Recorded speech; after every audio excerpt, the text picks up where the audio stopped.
அது பிடிச்ச நான் விழுந்துருவேன். நீ விழாது நீ போ.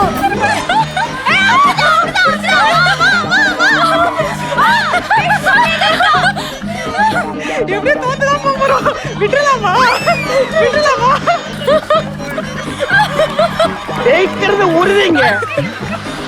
நடந்து கொண்டிருக்கக்கூடிய போட்டியில ஒரு அணி வெறித்தனமா இருக்கு, ஒரு அணி நரித்தனமா இருக்கு. நான் ட்ரை தான் பண்றேன்டா. ஒரு அணி சோம்பேறித்தனமா இருக்கு.